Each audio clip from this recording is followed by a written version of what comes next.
ఆయన పార్టీ అభిప్రాయం ఏదైతే జగన్మోహన్ రెడ్డి గారు అంతకుముందు చెప్పింది నేను ఎక్స్ప్రెస్ చేసిన ఉద్దేశం ఒకటే. జగన్మోహన్ రెడ్డి గారు రైజ్ చేసిన క్వశ్చన్స్ మొన్న అది మీడియా అడిగితే రైజ్ చేసిన ప్రశ్నలు ఏవైతే ఉన్నాయో అవి వాస్తవాలా కాదా అనేది చంద్రబాబు నాయుడు గారు కానీ ఆయన సపోర్ట్ చేసేవాళ్ళు కానీ ఆయన పార్టీ కానీ ఆయన్ను మోసే మీడియా కానీ సమాధానం చెప్పాలి. దానికి జవాబు చెప్పచ్చు. ఆయన రైజ్ చేసిన ఏంటి, నువ్వు తొలి దశ 50,000 ఎకరాలు తీసుకున్నావు, ఆ రైతులకు ఇంతవరకు ఏమి చేయలేదు, దీనికి సంబంధించి అక్కడ ఏది చేయకముందే మళ్ళీ 50,000 ఎకరాలకు వెళ్తున్నావు. ఈ 50,000 ఎకరాలకు సంబంధించి నువ్వు రైతులకు ఇవ్వాల్సిన ప్లాట్లకు సంబంధించి ఇంతవరకు నువ్వు ఒక కనెక్టివిటీ లేదు, రోడ్లు లేవు, ప్లాట్ల రిజిస్ట్రేషన్ లేదు.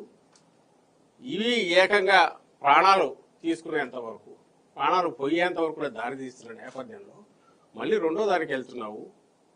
ఇక్కడ ప్లాట్లు ఎక్కడ ఇచ్చావంటే చెరువుల్లో ఇచ్చావని వస్తున్నాయి.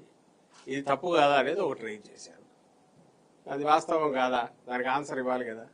ఇంతవరకు ఏమైనా నువ్వు ప్లాట్లు రిజిస్టర్ చేసావా, లేదా ప్లాట్లకు సంబంధించి ఎవడైనా కొనే రకంగా ఉందా, ఎవరైనా స్పెక్యులేటర్ దాంట్లో ఎంటర్ అయితే కావాలి, లేదా దాని ఏమంటారు స్టాక్ మార్కెట్లో కదా ప్రైసెస్ బాగున్నాయని చెప్పడానికి వీళ్ళే ఇంటర్నల్గా 4-5 ప్లాట్లు తీసుకొని చేస్తే చేయాలి తప్ప ఎవరైనా కొనేట్టున్నారు. ఎందుకంటే దానికి దారులు లేవు,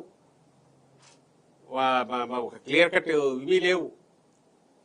వాటి ప్లాట్లకి వాళ్ళు పోలేరు, మార్కెట్ చేసుకోలేరు, అమ్ముకోలేరు. ఇది రైతులు రోజు గొడవ పెడుతున్నది.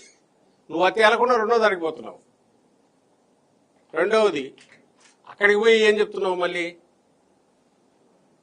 ఆ రెండో దీనికోసం పోయినప్పుడు మన పత్రికలో చూశాము 1,50,000 రుణమాఫీ వరకు ఆలోచిస్తాము చేస్తామని. అసలు సాధ్యమా, ఎట్లా చేయగలరు? ఇది భ్రమలో పెట్టడమే కదా.